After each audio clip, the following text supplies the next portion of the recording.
everyone, and welcome back to the Captain Logan Show. I am indeed Captain Logan, and joining me this evening is, as always, my chat moderator and producer, my very good friend, DJ Martinez. Good evening. That's me. Good evening and good night. We're done. We're out. We'll see you later, folks. Roll music. Just do the Skype melody. DJ earlier was doing the Skype tone. He was just like boom, boom, boom, boom, and I was like, "What are you doing?" And I thought it was the A-Team for a minute, and then it wasn't that. I don't know if DJ's ever even seen the A-Team. I haven't. My wife's a big fan of the show, though. Oh, really? That's cool. My wife is so. also a big A-Team fan. Interesting. Does your wife like MASH? I don't know. Oh, okay. I could ask her. Well, she might be watching. Grace, do you love MASH? Do you like MASH? The Monster Mash? Not that one. So, your wife created my favorite thing that has ever happened on this show. For anybody that missed it, a couple of weeks ago, somebody felt the need to insult my weight on camera, which is like one of my favorite things that's happened now. And DJ didn't read the whole message before he started reading it out loud. And it was like, Cap, you should play Fat Thor because you've got the build of Fat Thor. And I was like, thanks. And then he gets a message from his wife that says, "Good job, you insulted your boss on camera. You called your boss fat. Good job." That is my favorite thing that's ever happened. Yeah, I wish she wouldn't watch sometimes. Not me. I don't have that at all. So this evening, we're going to unveil a silly thing that I ended up doing, thanks to you folks last week for a goal that I never thought we'd meet that we ended up meeting. It was absolutely nuts. I want to thank everybody who helped make this madness happen. You can probably see part of it right now. I have purple hair now because we met the purple hair goal. We had a purple hair goal, and I have dyed my hair purple. It is now purple. I'm going to show you guys. We met a $100 goal last week. That's the biggest goal we've ever done on this show. And you guys, so I was going to say a lot of folks clearly wanted that, DJ, but then there was that super chat at the end, the $13 super chat where the guy gets us over the hump, and then he says, I didn't even want that guy to get purple hair. Oh, that was my favorite. I don't even want to see this man with purple hair. I don't even want to see this man with purple hair. Well, you're gonna. It's your fault, partly. Well, he doesn't have to if he doesn't look. That's true. You can just listen. There's no reason that you have to watch this show, although that makes me want to start putting more things on camera that you wouldn't even understand the show if you weren't actually watching the show. But yes, it is kind of a glorified radio show with purple hair now. So I'm going to show you guys what DJ came up with. DJ did a picture of what I would look like with purple hair, he thought, and this was the thing that made me decide to make it a goal. I wasn't going to do it. Bag Studios had made a picture and made me look awful, and I was like, I'm never going to do that. And then I saw DJ's interpretation of it, and I was like, well, now I'm on the fence. I don't think it looks terrible. And then DJ wouldn't tell me if he thought it actually looked good or not. He was just like, this looks pretty good. I'm like, really? Are you being facetious? I'm not going to tell you. And then we met the goal, and I've done it now. And so this is what DJ thought it would look like. This is not coming That's me. up. You guys can't see that. Can you see it? Yeah. Yeah, there it is.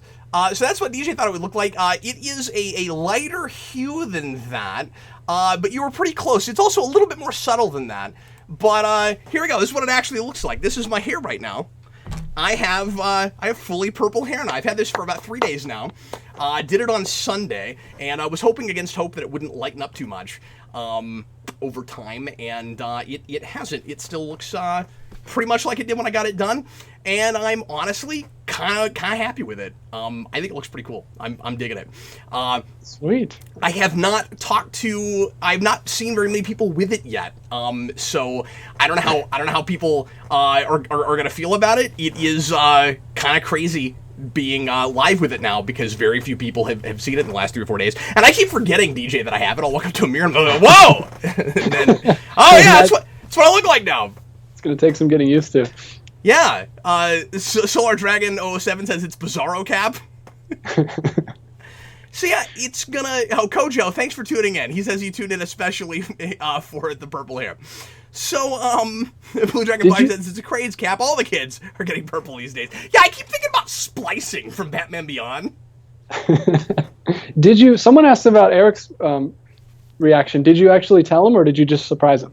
I just surprised him, and he didn't say hardly anything. Remember on After Dark, he told me I couldn't pull it off. He was like, don't do that. It'll look awful. You could never pull it off. And then when he saw it, he just goes, oh, you got that done? And I was like, yeah. And he goes, we were up in the living room. He goes, you got it done red. Why'd you do that? I said, it's not red. It's just this lighting. It's actually purple. And that is the exchange we've had. He didn't say it. We just moved on and talked about other things. So I'm sure he hates it or has no opinion. I don't know. Well, if he hates it, at least he's being kind and not saying anything. Well, that's what my wife is very clearly doing. I don't think Sarah likes it at all, but she's been being pretty cool about it, and I haven't decided how long I'm going to keep it. It will naturally fade in about 6 or 8 weeks. I should have it through the end of July, but I'm kind of liking it. I might keep going after that. It kind of just depends on how distracting it is to people, you know? Like, I haven't had anybody in public comment on it yet, but I haven't been out a whole lot with it, and I also tend to wear a hat, so I don't know. Yeah, so guys, this weekend Cap messages me, and last week on the show, if you were here, he said that he wanted it to be kind of subtle, and that you could only see it in certain light. And then this weekend he texts me, well, just bleached my hair, so there's no going back now. And I was like, what? I didn't know you were doing that. I thought you were just doing it over the brown. Yeah, well, that was apparently the only way to do it and make it actually show up. And it was also a little more expensive than I thought it would be, but you guys did barely help us pay for it, so thanks to everybody for that. Apparently, that goal should have been higher, but I also don't know if we would have met it. So yeah, so folks, totally tell me what you think of it. I can handle the criticism. It's totally cool. If you think it's the most ridiculous thing ever and it looks terrible, let me know. And if you think it looks great, let me know that too. I can handle it. But anyway, well, you fit with the backdrop like perfectly. You look great. Oh, thanks, man. All the purples are really working together. I don't. I don't look like it at all. I am wearing, however, the welder's suit that he wore to the dance. Oh, is that exactly what that is? That's awesome. Yeah, this is exactly what I wore on the set when we did the homecoming scene. If you're in the SSSS, you know what I'm talking about. If not, join it, just so you can read Austin's message. He wrote an amazing comment that I laughed hysterically at. It was about the welder, like a whole theory of the welder's interaction with the future of the MCU. It was great. So, and I dropped some photos of what I look like and the video of what I look like in that scene. It got deleted. It was in the deleted scenes, but this is exactly what I wore on the set. This was like the brightest, most teenager-looking tie that I had, and that's why I'm wearing it kind of all frumpish, like a teenager would. For anybody that has not watched the show lately, we've been talking about this a lot, but DJ was an extra in Spider-Man Homecoming, and he was welding in the background in a welding class at the high school, and so we've been speculating about the welder as a supervillain and what that would look like. Cinematographic says it's not the shade of purple he thought it would be. It's not what I thought it would be either, but it ends up being really close to the sign. Yeah, it is more purple. In the photos you sent me, the light was kind of making it look pinkish, but it is purple. I sent it to you and Dan and a couple of other people, and I couldn't get the lighting right with my, or at least like my phone kept picking it up weird. It was always the wrong shade. It always looked closer to that shirt I keep wearing. Yeah, that's true. Which I'm not wearing tonight because it doesn't match anymore. When you have purple hair, it limits your wardrobe. I've discovered. The first thing my wife said was, you have to take off that red shirt. And I was like, you're right. I didn't think of that. And so, yeah, there are only certain colors I can even wear now with it, which is hilarious. It limits my wardrobe. Every video, it's gonna be like the same 5 shirts. Yeah, well, you know, there's really only a couple of major colors I have to completely stay away from, like red, blue, but like orange I can do. Green I'm not sure about. I haven't tried that yet. I mean, immediately that's like a Joker thing, but reversed. So, yeah, David Crabtree said, so Cap, you didn't get the "and purple, oh, I love purple" reaction from Sarah you were hoping for. Yeah, it wasn't that exchange. I didn't get the Vicky Vale exchange. But remember, she was also bluffing, or stalling, you know, so... Anyway, well, folks, let's go ahead and start getting into some questions, shall we? Here on the Captain Logan Show, I answer questions for an hour, and usually don't open with a lot of discussion about my hair. That won't keep happening. I did that for you guys, and I have that now, and you guys can help me decide if I'm going to hang on to it for any amount of time or not. And, Yeah, tonight we're going to talk about whatever you guys want to. It's an Ask Me Anything show. As you can see right there, it says on your screen, Ask Me Anything. You can do that. Anything within reason. We can talk about superheroes on screen, comic book stuff, Batman-y things, whatever you guys want to talk about. Channel stuff, whatever. Nothing major going on right now. Some news things that I'm sure will come up tonight. I imagine people will want to talk about the re-release of Endgame in the theaters. That's news that dropped today that was really kind of strange, and some other interesting things that have been mentioned. So yeah, DJ, why don't we go ahead and start with a pre-written question, and then we will jump straight into super chats. We already have a couple, and as always, if you guys want to make sure that your question gets read or your comment and addressed on the show, you can leave a super chat, and we sure appreciate those donations. But if you can't or don't want to do that, just leave a pre-written question. I mean, I guess it's all pre-written because after you've written it, it's been written. But you can leave a not spoiler or a not super chat question, and we will add it to the queue, and we'll get to as many of those through the show as we can as well, barring not a crazy amount of super chats. I'm gonna go ahead and read Donnie St. Pierre's $5 super chat. Is that the guy? Was that the $13 guy? He says, I didn't even want to see this man with purple hair, #impressed, and a purple heart. So cool if you actually like it. You didn't even want it to happen. And, no, that was him. Yeah. Or maybe he's just surprised that I actually went through with it this quickly. I don't know. Okay, let's go ahead and do some pre-written. Go right ahead, Mr. DJ. All right, this is topical. From Blue Dragon 5. Is it about purple things? Cap and DJ, favorite lines from the first Toy Story.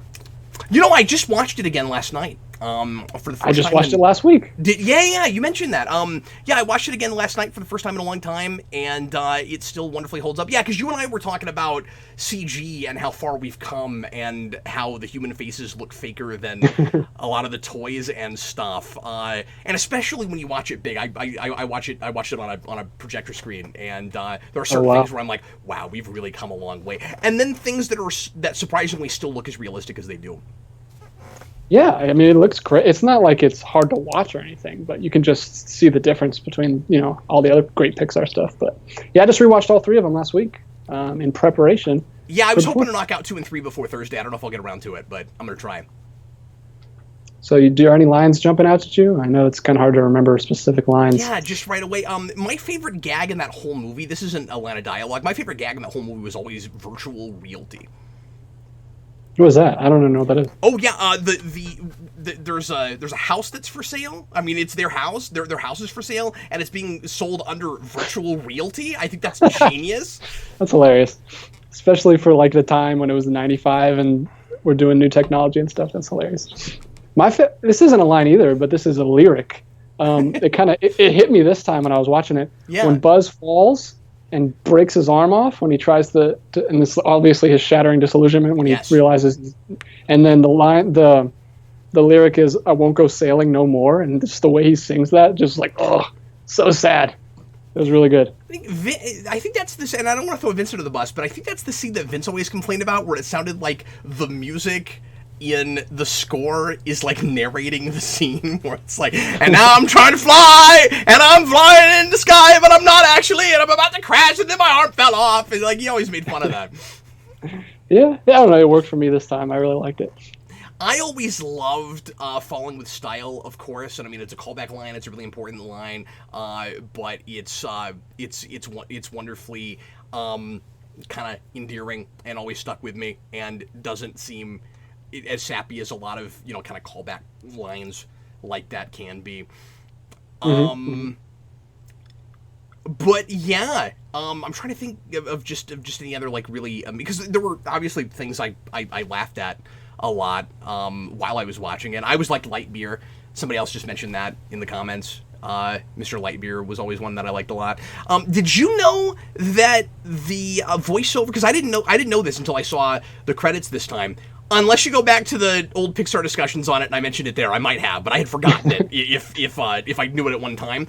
The voiceover, the announcer voice in the Buzz Lightyear commercial is Penn Jillette from Penn and Teller. Oh, weird. I didn't notice that. I didn't remember that. Yeah. That's awesome. He used to do a lot of acting in the 90s. He shows up in like a Friends episode for like 5 minutes and tries to sell Joey a encyclopedia set. Yeah, It's really weird. yeah, Pendulette shows up and stuff. Yeah. All right, let's move on to something else, shall we? Yeah. Oh, going right along with. Hold on. Sorry, that's another Blue Dragon 5 question. I'll ask it later. You just got one, man. Did you hear about the 2020? This is from Anime 2019. Did you hear about the 2021 Batman film having 6 villains? Do you think that's a good idea or a bad idea? I Pretty had not sure heard, that's all rumor territory. I at had this not point. heard that news. The only thing that looked confirmed was Two-Face and Mad Hatter.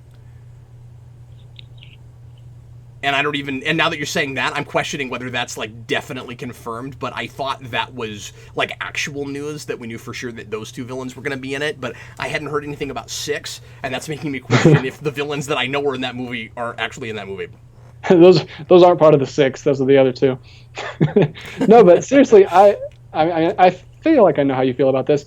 As long as the hierarchy is done well, like, I mean, if you were to say that Homecoming had Scorpion and Shocker and the Tinkerer and the Vulture, and I mean, if you said all that at the beginning, it has 5 or 6 villains too. It's kind of shocking, but it's the way you merge them in. Like, that's what I want from a Batman movie, is that you build the whole universe, especially if you're going with the whole mystery, like murder mystery kind of angle. You need all those tertiary characters in there, I think. I don't think it's a big deal at all.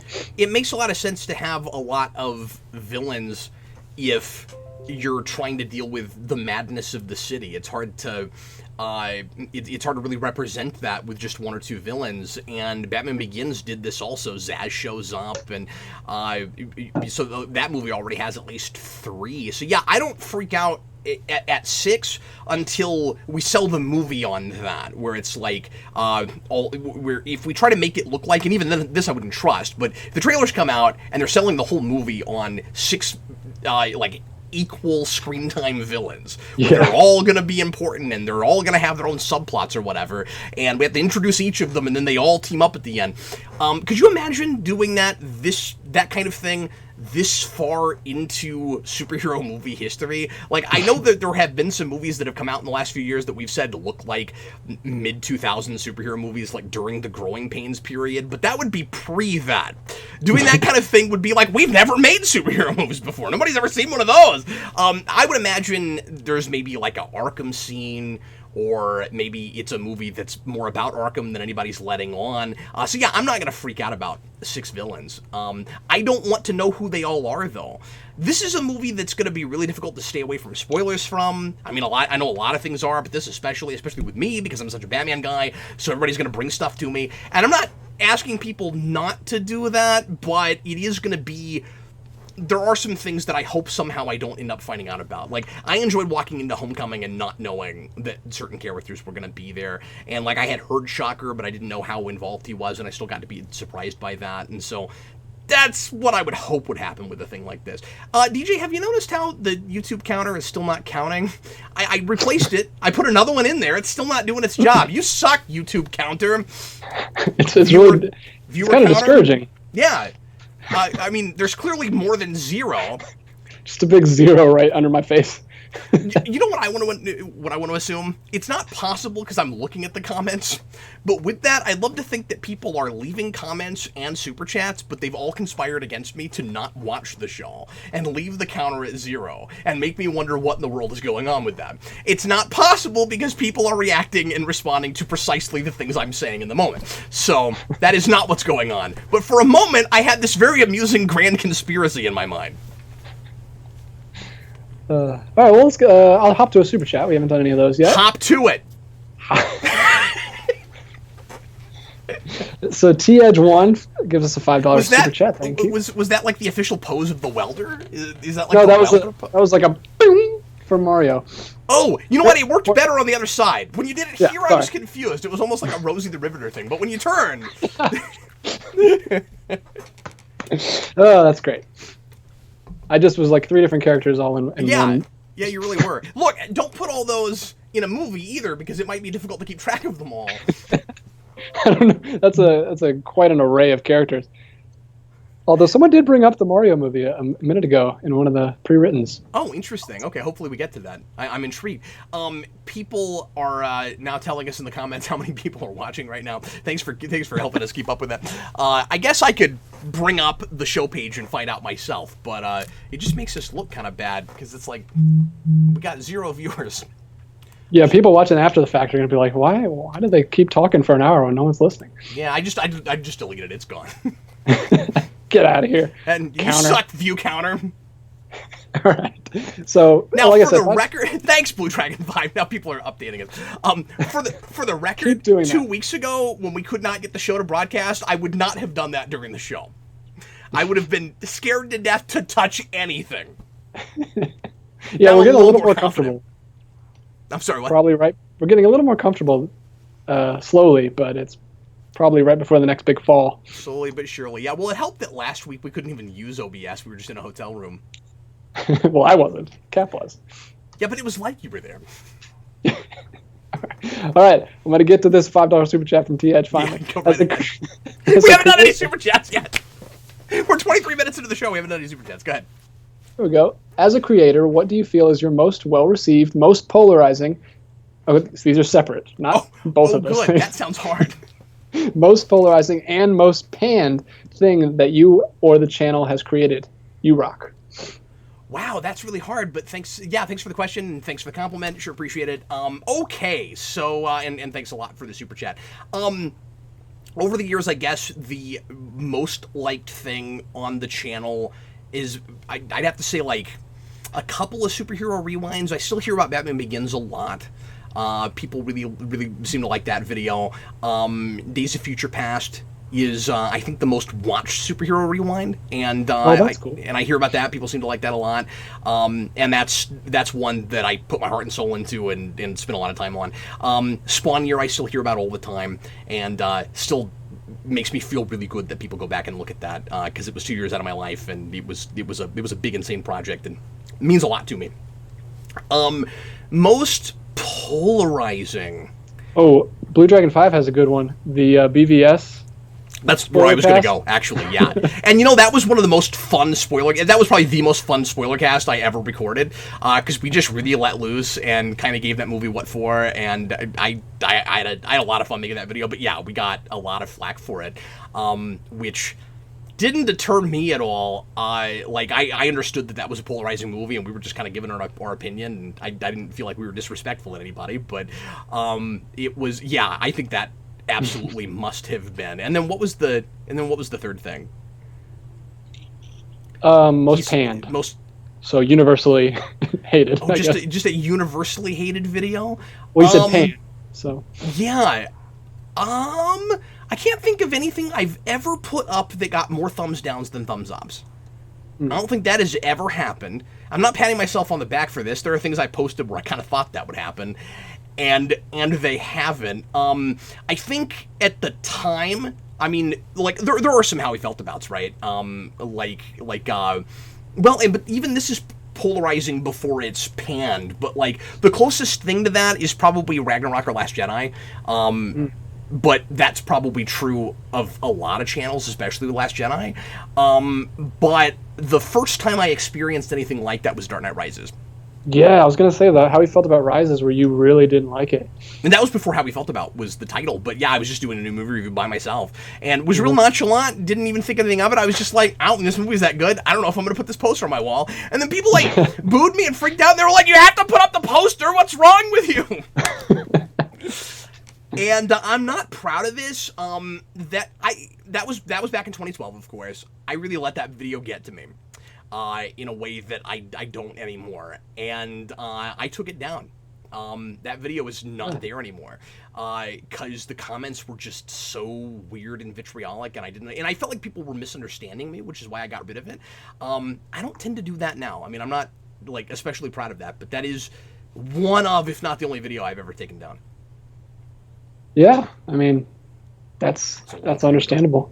Yeah, I mean, you had a similar thing with BVS, and you didn't take that awkward How We Felt About down. So, well, that's a different thing because you liked it. You didn't. It's kind of true. That's a little different, but I mean, I didn't do it with Last Jedi. I didn't do it with Ragnarok. Mm-hmm. If everybody loved Men in Black, I wouldn't have done it with Men in Black. That is Don't not worry, to be the nobody case. loved But yeah, Men in Black, yeah. I think some people did, but the majority of the commenters do not seem to be. Apparently, that film. apparently that whole film production was a mess. It sounds like it. Yeah, they clearly rushed it real hard too. Mm-hmm. Okay, thanks for that question. That was cool. Yeah, here's another super chat from Malik Myers. He just said, not a question. I need a spoiler cast for the Umbrella Academy. And you know, DJ and I said a couple weeks ago we were hoping to get to that, and I have not gotten around to watching it yet. Jessica Jones just dropped. I'm starting to watch through that. I'm working on a rewind, of course. But yeah, DJ, we should still talk about trying to do that soon. We should try to make sure and get it done well before the second season drops. But we were hoping to do it in the very not too distant future. So we'll talk about it. We'll try to get that done soon. Yeah, we can talk about it. We'll drop it right before the second season. If not, I'll just do it by myself. But if DJ liked that show a lot, so we had talked about doing that together, and he was talking about watching it again. But it just depends on time and stuff. So yeah, that'd be fun. I would be down. We have another $2. The super chats are coming in, guys. That's awesome. Well, thanks, guys. Appreciate you. From Bag Studios. Your Seymour. Do you publish Rorschach's journal? Ooh. What a good question. Oh, that's so hard. Somebody last week was talking about ambiguity. That's the kind of ambiguity I love, right? Like the story has made its point, and what happens after that can completely be up to the viewer's interpretation. That is, there are pretentious things about that book. That ending is not one of them. The Black Freighter stuff is, but that is not. Wow, yeah. If you're that publisher, do you go ahead and publish the journal? I mean, I think it's that question of like journalistic integrity of like reporting the truth versus trying to keep the world from blowing up. It would depend on what your ethics were and whether or not you thought you would have to blame yourself for everything that went south after that. I think Ben Urich would publish it. I think I don't know about Perry White. That's a question. I mean, there's a lot of different versions of Perry White too. But yeah, if it's me. And see, I worry that this immediately labels me in a political sphere somewhere. You know what I mean? Like I feel like when I answer this, people are going to be like, well, you must be like ultra conservative or ultra whatever because you... Even with this. Ultra conservative purple hair cat. DJ, I think I would. I think it would be really, really, really, really difficult not to. Like story of the century. If I'm a journalist, I wouldn't know how not to. Consequences be damned. Like, yeah, I don't know. I don't know. I guess it depends on how the question is. If I'm me, or he says if you're Seymour. So are we supposed to get in the head of Seymour and answer the question, or are we just if we're in his place? And at this point, I think you're overthinking it. But yes, I think he just meant if you're in his place. If you're Seymour, okay. Obviously you publish it. And I always, or at least I say obviously, I always thought the end of that. Like, I say it's ambiguous, it is, but I always assumed it was published. I always assumed that that's almost an O. Henry kind of thing. Oh, crap. These are the consequences. Because the whole point of that story always seemed to be that, like, you have to change people. You can't, like, trick the universe into the world into being at peace. Like, that is what... Veidt does is unsustainable. So, like, if you were going to write out the rest of that story, if you were going to have, like, an end credit scene in the Watchmen movie that's after that, it's the world tearing itself apart after it knows that, right? Like, I cannot imagine that story not ending that way. Especially the movie, specifically. I think we're really supposed to be on Rorschach's side, the way they portray him, and I think...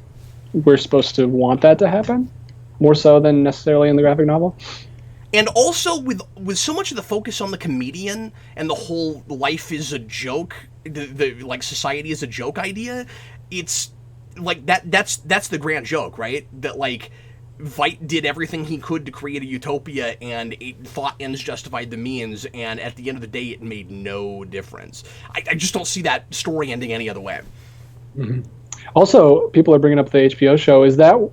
Did it happen there because you got all the guys like celebrating Rorschach? I'm gonna assume so, and it also happens in the DC sequel, the crossover that they're still not done with. That's been taking forever. At least I don't think it's over. I haven't been keeping up with current much lately, but I'm pretty sure it's not done yet.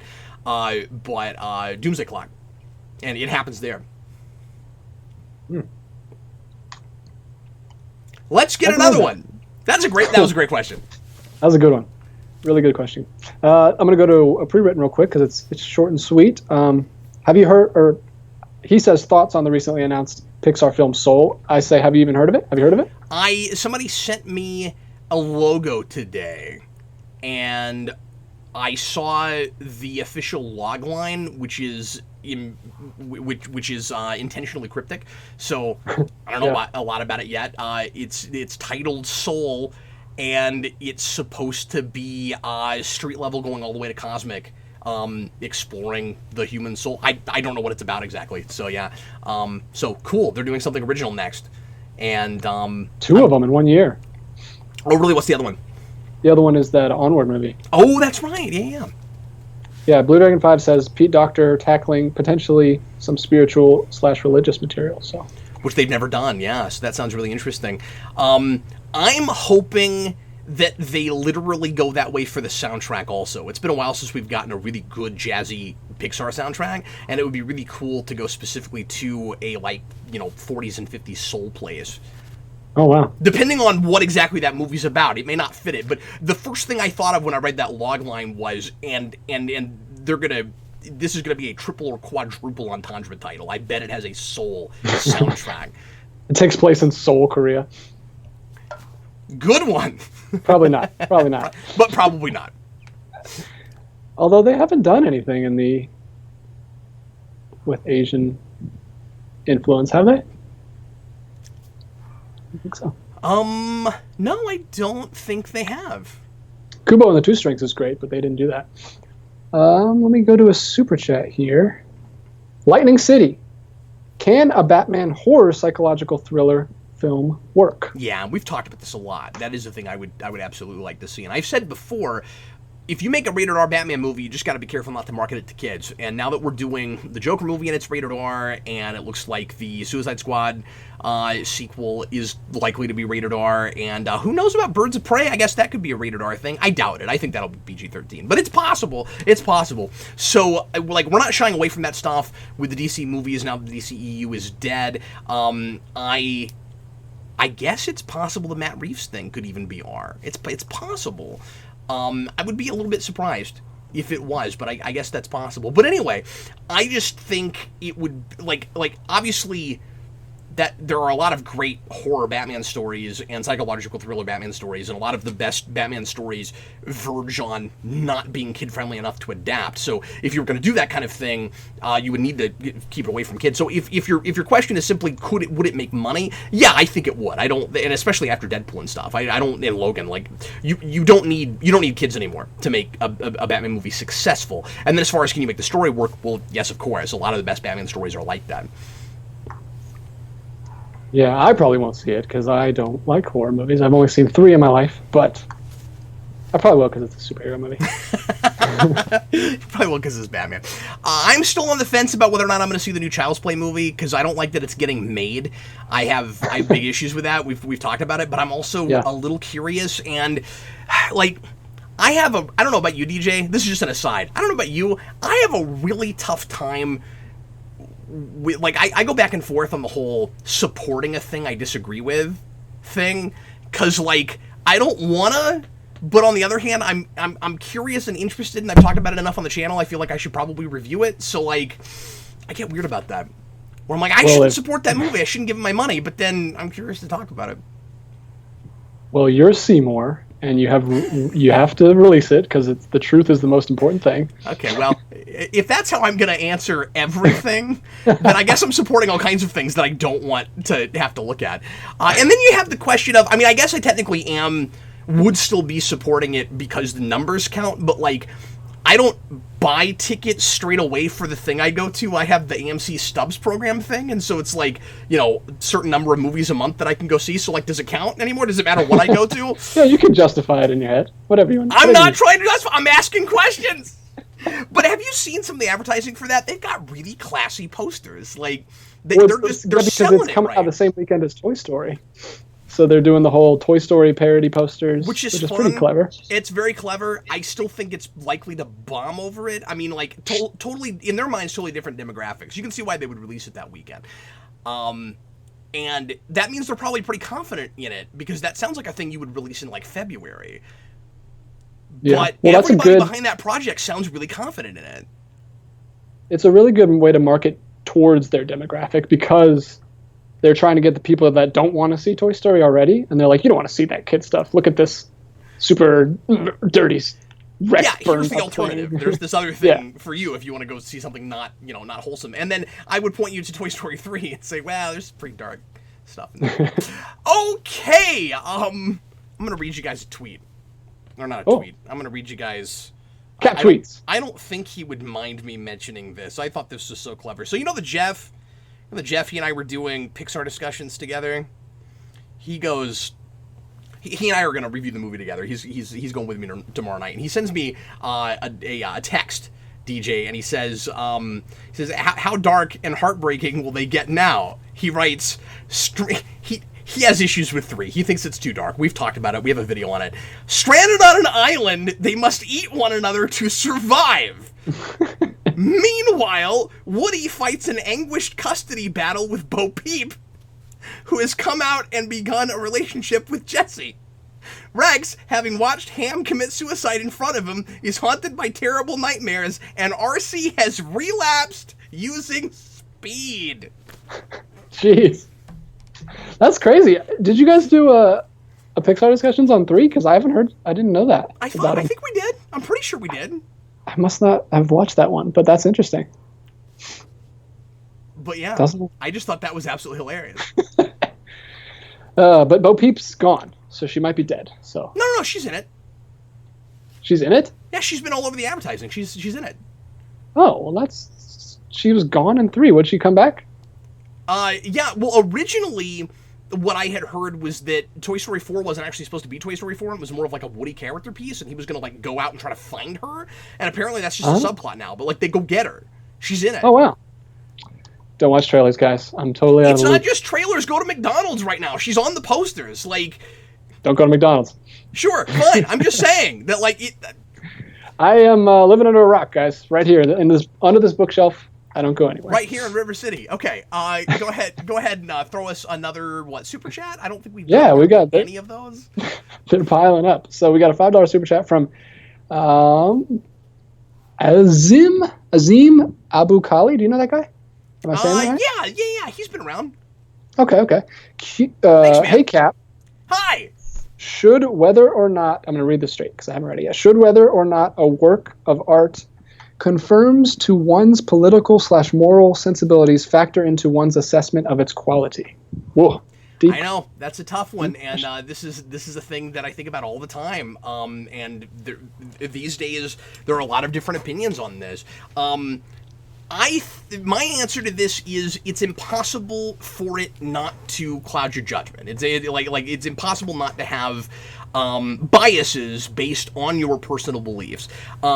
For me, assessing the quality of a work is, and I'm a broken record, you guys have heard me say this a million times, assessing the quality of a work is looking at what it is trying to accomplish, if it is achieving that, if it's managing the contract that it sets up with the viewer or the reader. And third, and this is the tricky one, was that worth doing in the first place? And that part of it is the hard part if you don't agree with its politics, or even if you do agree with its politics, right? For me, even if I agree with the thing, if it's too heavy-handed, which I feel like Supergirl is with feminist issues, I don't disagree with some of the things it says. It's that it like beats me over the head with them and tells me what I'm supposed to think. That's the difference. You can have you can have like ideals and ideas in your piece, of course, and even like be preaching something. Hopefully, when I say something is preachy, I usually mean it's telling me how I'm supposed to think about something. It's not just delivering a point of view. It's saying, and if you don't think like me already, there's something wrong with you. You're bad. You're wrong. Or doesn't everybody intentionally preaching to the choir? Don't we all already think like this? We're patting ourselves on the back for thinking correctly. That's when I can't deal with politics in stuff. Things being inherently political is not the problem. It's when a thing comes off as propaganda rather than storytelling. And then there are different ways of doing it, right? Like, not everything has to be a character piece, and not everything has to be escapist.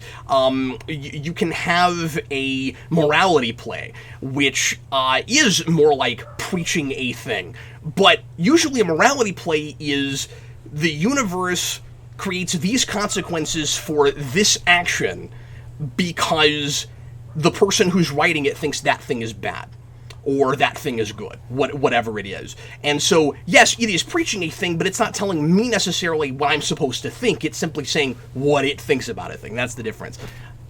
There's a wild Eric. So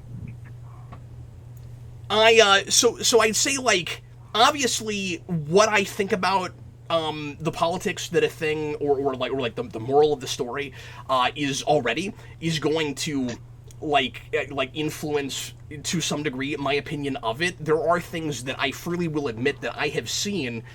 Am I cutting it out? No, you're good. Oh, okay, cool. You had this look on your face like he's gone, and I was worried about that for a minute.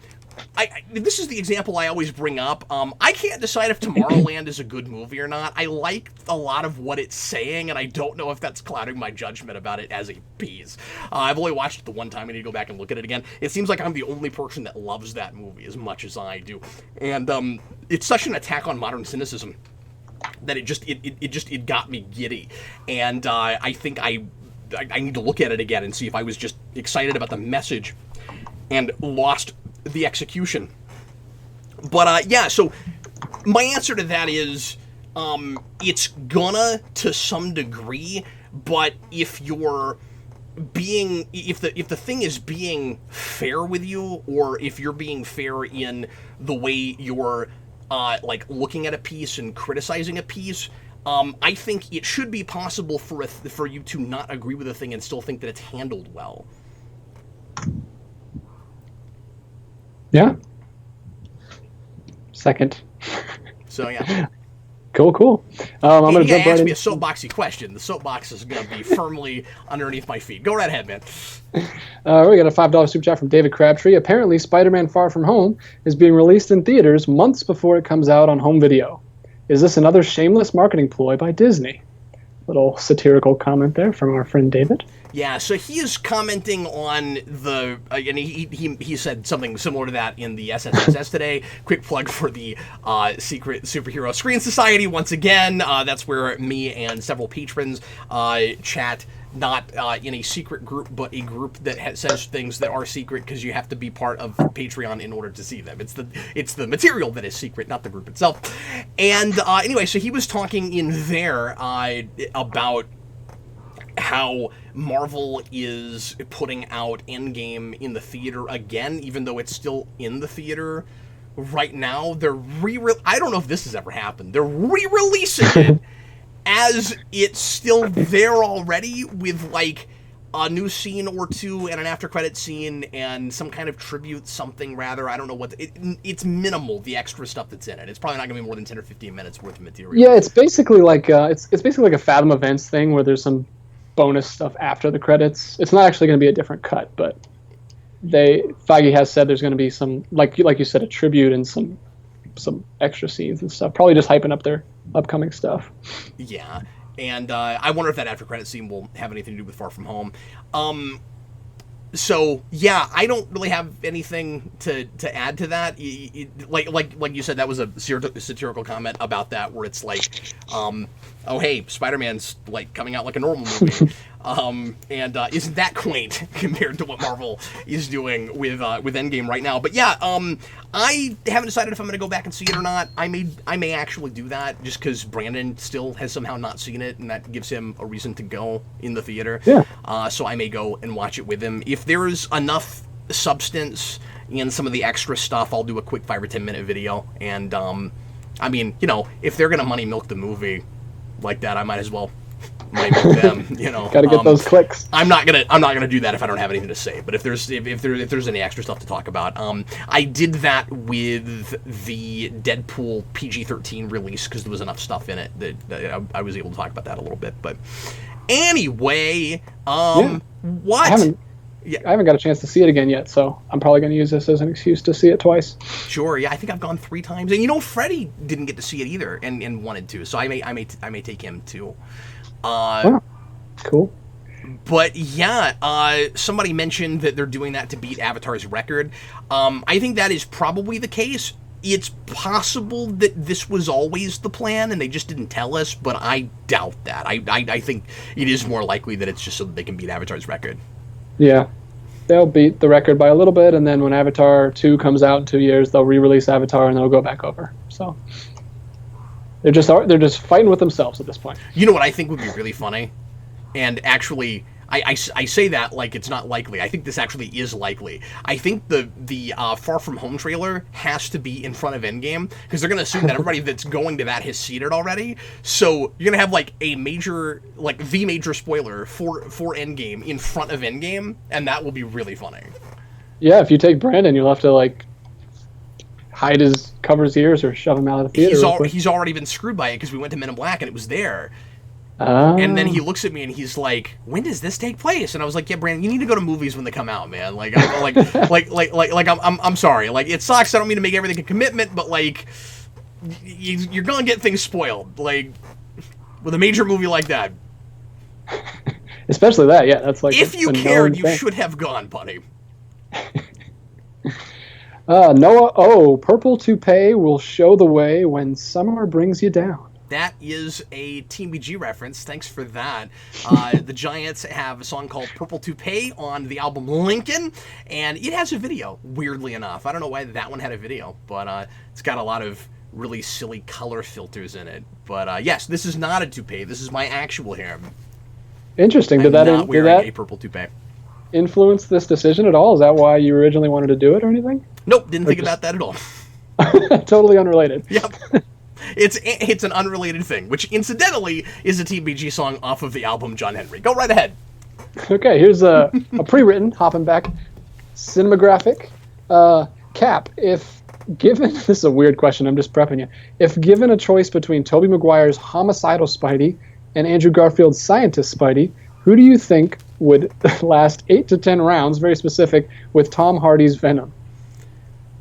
Wow, that's crazy. So specifically, I like this a lot. So specifically, Maguire's Spider-Man has to have the symbiote. Or are you just saying, no, you don't need murder because of 3. You mean because of what I was talking about with 1 even. Yeah. I still think the ingenuity of Garfield is probably gonna win the day. Like, I don't think the fact that you could make the argument that Maguire's Spider-Man might sort of kind of be a murderer helps you. Because he's not intentionally trying to kill people most of the time. You have the time he got pushed so far, he might have kind of knocked that guy out the window. And then you have the time that he was under an alien influence and murdered a person but got lucky that they didn't die. That's what you have. And meanwhile, Garfield has more resourcefulness and also a girlfriend that's helpful. So, and better moral values. He cleans up after his mistakes and stuff. Well, right, but that's not necessarily going to help you in a fight against Tom Hardy's Venom. Like, I don't know. Tobey Maguire might just give up and quit. You think he's just going to cry in the middle of the fight? He's going to be like, the universe didn't coalesce to my will. Look, I put up a whole bunch of noisemakers and I hit them simultaneously and nothing happened. He didn't get sucked into a vortex or anything. Meanwhile, Andrew Garfield's making fire web shooters Have you ever seen that? No one ever uses the fire to beat the symbiote. They always use the sound. But in the game that came out in 2000, the Spider-Man game, you could get fire web shooters. And you shoot the symbiotes with fire. It was pretty awesome. That's a cool idea. I could also see that backfiring immensely. Yeah, I can see that. I don't understand how it makes sense. I don't know how he's shooting fire web balls, but it was fun. Well, you can get away with that in a video game a little bit easier than a film, maybe. DJ, how many more super chats do we have? We've only got a few minutes left on the clock. Oh, really? Wow, weird. I know. I don't know where the time went. Or four at least. We got some meaty topics today. Somebody earlier, I think it was Blue Dragon 5, was like the heady things come when you've got purple hair. I guess so, apparently. We got a $5 from Bag Studios. Bag Studios dropping a lot tonight. Thanks buddy. Man. We sure appreciate you, man. Considering you haven't seen Far From Home, where do you hope they go with MCU Spider-Man 3? And 2, do the commentary requests have to be comic related? So they're different questions, obviously. Yeah, so we have a $15 tier on Patreon right now, which gets you a commentary request or a comic request, and they're not monthly, they're on a rotation. I'm going to start getting to those real soon so that we can start getting through the rotation so that that tier will be worth it for people and people will want to keep being on it. But I'm asking for those commentaries to be superhero or sci-fi for the moment, genre of some kind, and then for the most part genre, specifically superhero sci-fi. I will take other ideas. Like if there's something else you really want me to do, just ask me and I'll talk to you about it. Some of those, everybody's busy and I'm having a tough time getting co-hosts right now, so some of those are going to have to be, just so everybody knows, me by myself. I'm going to be doing those soon, and some of those, just to get them knocked out, I'm going to have to do by myself. So I will try to be as interesting as I can for 2 hours, however long those are, but some of those will be solo. So for the ones where I'm by myself, they're going to have to be things that I'm going to have, anything to say about. And I don't mind watching the movie first if I need to, but I'm going to be more comfortable with the genre stuff. Okay, so it's hard to say what I would want from 3, not knowing, as you say, what exactly is going to be happening into. I would have said their version of Venom, because I love Venom, but, now he's got his own universe, sort of, in Sony, so I guess I don't know right now. I'm not really on the Sinister Six bandwagon. Like, if they finally want to go there, that's cool. There could be cool things with that, but, I don't know. Hobgoblin? I'm actually kind of okay with, Dan won't like this, but I'm actually kind of okay with doing the 90s cartoon Spider-Man thing and skipping Green Goblin and doing him later and starting with Hobgoblin. But, start with Demogoblin. Have Demogoblin and just do the whole, 90s thing. Do, Maximum Carnage without Carnage. And have Shriek and Demogoblin and the six-legged Spider-Man creature from Secret Wars. Or not Secret Wars. What was he from? He was from no, I know it. It's just not coming to me. I don't know what you're talking about. Infinity War. Infinity War is where he came from. Oh, okay. Yeah. Blue Dragon 5 says Maximum Shriek. Yeah, I couldn't think of Doppelganger for whatever reason. But yeah, that's Doppelganger is who I was thinking of. Okay, you actually said Shriek and Doppelganger when you started. Did I say Shriek? Okay, I meant, did I really? I meant Shriek and Demogoblin and Doppelganger. That's what I meant. There you go. That's really funny. I said it immediately that I was trying to come up with it. I was like, okay, and then I can't think of it. Yeah, that'd be crazy. Do a whole, go into the Clone Saga, do all the crazy stuff. Oh my god, Clone Saga would be... I mean, I was going to say a nightmare, but, we made Civil War better, so it's possible. I'm trying to think. Are there any villains that you really want to see that haven't been tapped yet for Spider-Man? Nobody that leaps at me. I mean, I want to see their version of Doc Ock. Yeah. I mean, I like to see some done better, but I'm just trying to think of them not done it at all. But I'm having a hard time coming up with any that either haven't been done or that we know are going to happen that I would get really excited about. Mm-hmm. Because before... Yeah, but Craven's getting his own movie. Come on, Sony. Yeah. How crazy would it be if we did get Venom and we have 2 Venom continuities going on at the same time before we've had 2 Batman continuities going on at the same time? Yeah, Blue Dragon 5, I love the spot, but I'm not going to say that as a serious answer. Oh, dude, Mark Waid made him horrifying. Oh, I know. Absolutely, yeah. I just don't think that would happen. No, not in a teenager's movie. He's already been scarred enough. See, I don't like Morloon. I haven't read what's apparently good Morloon, Ultratron, so maybe, but yeah. Yeah, I hope they don't do something like Mr. Negative. Yeah. That would be my worry, is that they would do something really modern like that. Or Morlun, that's another one. Ultron 563. Yeah, you said that. I was just talking about that. Maybe I should listen to the host. No, that's okay. You got you got to multitask. I'm reading questions. You got to multitask, and we know from scientific studies that human beings don't do that well. My wife just sent me a text laughing at me. So there we go. Well, at least she didn't call me fat. Go ahead. All right. Wow, another one from Back Studios. 2 more questions. How do you feel? Man. Another $5. How do you feel about director's cuts? What are some you prefer? Oh, great question. I love this. Yeah, I think we did a whole GN about this a couple of years ago. So for the longest time, I always made a big deal out of the Daredevil director's cut because it was a wonderful example of taking like a lot of the meat out of a story and like putting it back in and showing you what the movie could have been if it wasn't devoid of substance and didn't turn into just a music video. So like for the olden days of superhero movies, at least, that is kind of the big one. You know what's interesting? Director's cuts or extended cuts that took over to the point where people don't even remember the theatrical versions anymore. I'm just losing DJ. He just doesn't even want to talk to me anymore. Yeah, I was going to bring up Watchmen. There you go. Best one. Let me see that again because I didn't get a good look at it. Oh, sorry. Oh man, I don't have that. I didn't know that existed. Oh, dude, this is amazing. I want it. Comes with the whole hardcover book. We've got this weird lag right now, so I'm having a hard time seeing what you're showing me. Yeah, sorry. It's the hardcover of the novel, and then the ultimate cut. It's really nice. Wow. But yeah, obviously, I've only seen the ultimate cut. I haven't seen the regular director's cut. Have you seen both? Yes, I have. I because the ultimate cut, if memory serves, came out after the director's cut did, and my wife and I were so into that movie we bought it all 3 times. Yeah, awesome.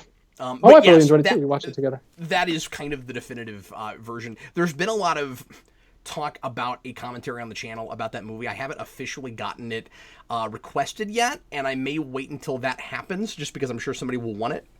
But I will need to bring on a co-host for that. I don't want to talk about that by myself for 3.5 hours. It doesn't come with a motion comic cinematographic. I wish it did. I think my version of it did. So yours probably does. It might come with it. But anyway, another one. Daredevil director's cut is still good. I know it's kind of dropped in favor these last few years since the show comes out. Are you missing things I'm saying? Are we... I may have took my headphones out to get the... it does have the motion comic. Yeah, that's in there.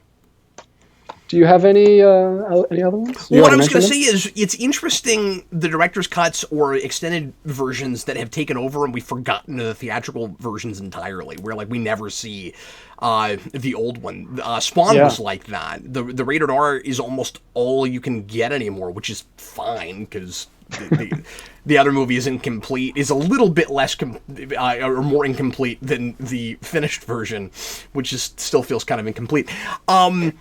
And then you've got things like RoboCop. I think RoboCop has an extended version. That's the one that most people know. Star Trek: The Motion Picture is that way. There are a lot of movies where mostly all anybody sees anymore is the longer version. It's kind of interesting. Yeah, you can't even get Daredevil or Elektra on Blu-ray with the director's cut. They only release the director's cuts. Yeah, and the 3-minute longer cut of Elektra. Kellen O'Rourke, thanks for being here. We'll see you later, man. Yeah, there's more I could say about director's cuts. He asked just what we think of them in general. I'll just say that I like getting to see, a more complete version if sadly the full complete version didn't make it to the theater, or in the case of something like Days of Future Past, like another version that's maybe not the definitive version but just another cut they had that they could have gone with.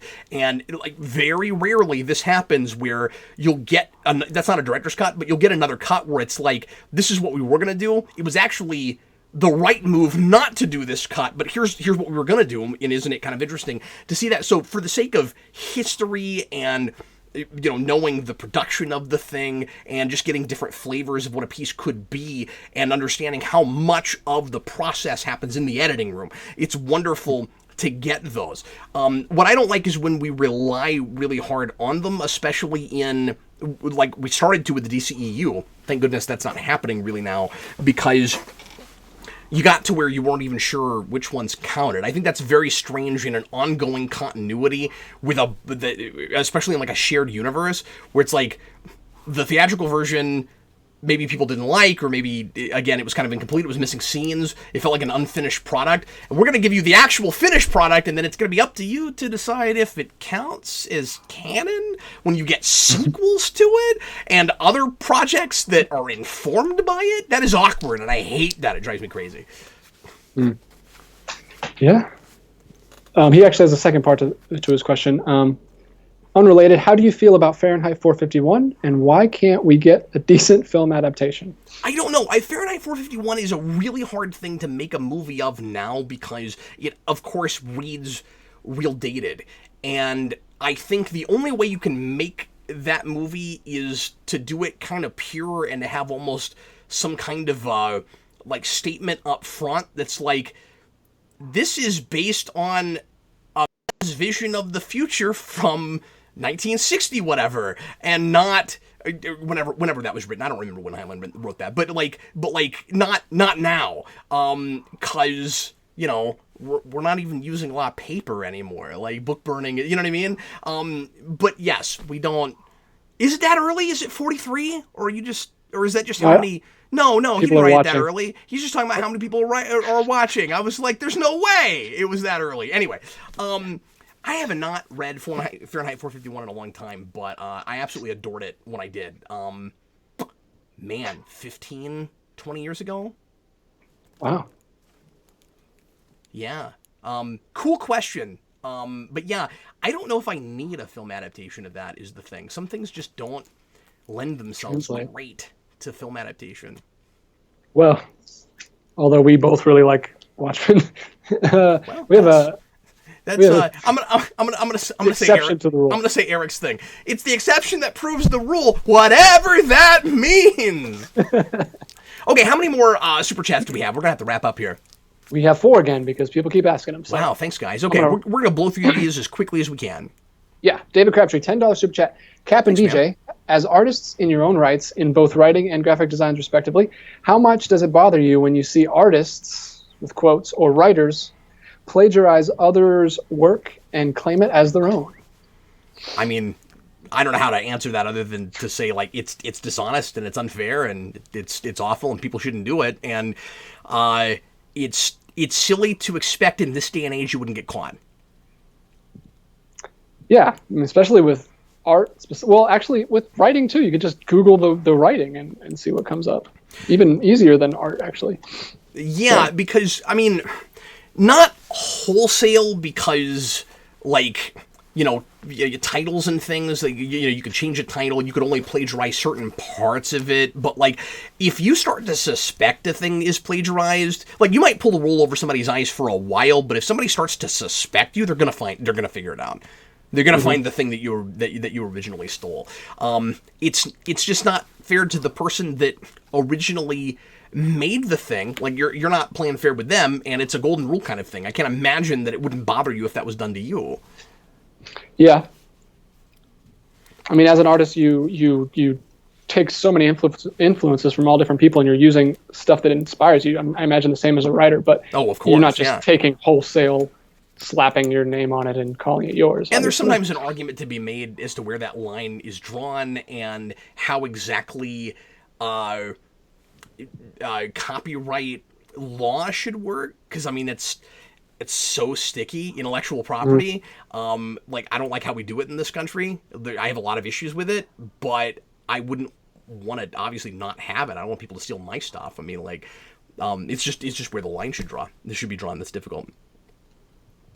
Yeah, good question, David. And another one from David, $5 super chat. In response to the political topic, I disagree with much of West Wing's politics, and it's my favorite show ever. It's about good writing and storytelling. So it's his opinion on the matter. Yeah, there's certainly a lot of things that I've seen that I don't immediately agree with, but that I'm so invested in characters and so engaged.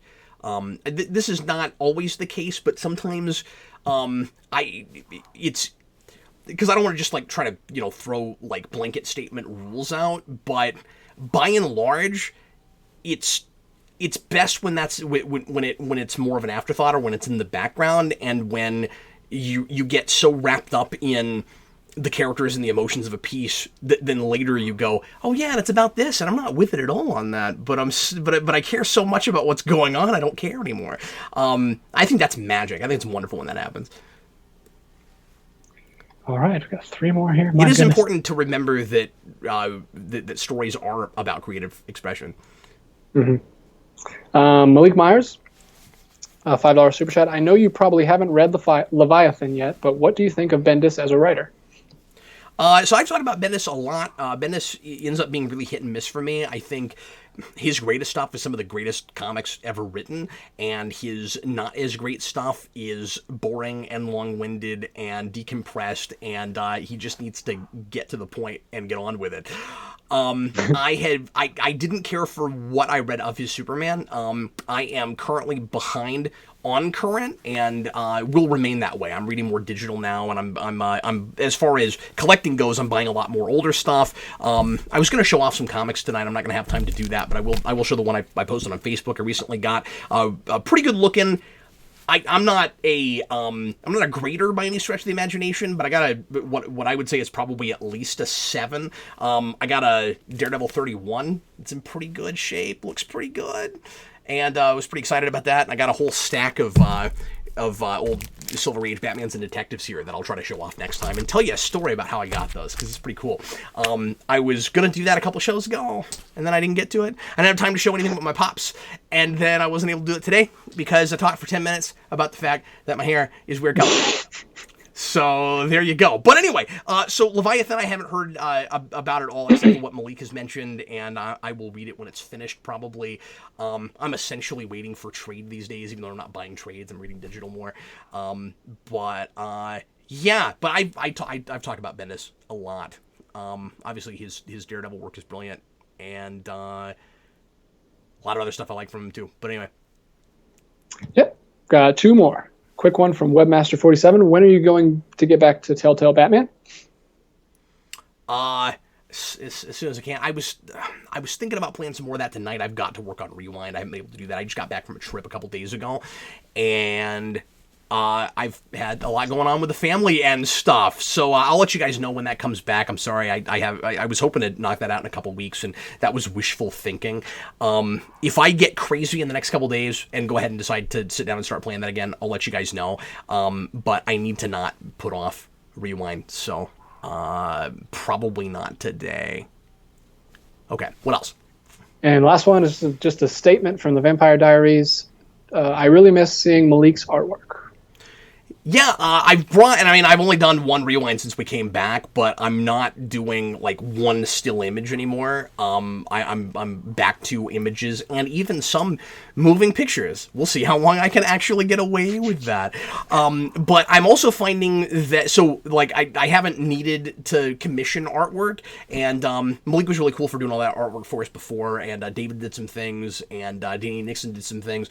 But these days I just don't really have need for it, and also I'm discovering that thumbnails, and this was a thing that DJ and I kind of figured out together, that that people are going to click on a video with the actual image of the movie before they're going to click on somebody else's artwork, and so I've had to get away from those. And in fact, we need to go back and change all the ones from before, because that'll probably help us a little bit. All right, well, yeah, that's it. Thanks, guys, for all the super chats. I didn't even count them up, but that was a great night. Thanks, everybody. We sure appreciate you. Hope you had a good time. I feel like I didn't get as much done as I have the last few weeks, but there were some meaty, heady, kind of philosophical sorts of questions tonight, and I feel like you guys really made my brain work. They were like, well, if he's going to put purple on top of it, we're going to really make him think a little bit. So that's what happened. Anyway, thanks a lot for watching, folks. We sure appreciate it. So later on in the week, I will have a How We Felt About for Toy Story 4. That's the next movie I'm going to go see. Hopefully bringing back The Vault this week. This week or next week, but hopefully that happens soon. I've got a couple in the can that I just haven't been able to get edited and get out yet. And commentary is coming again soon as well. I got a couple of those in the queue. So lots of stuff to show you guys as soon as I'm ready. And I hope you guys had a great time. We certainly did. I was Captain Logan, and this was DJ Martinez. See you later, everyone. See you later, folks.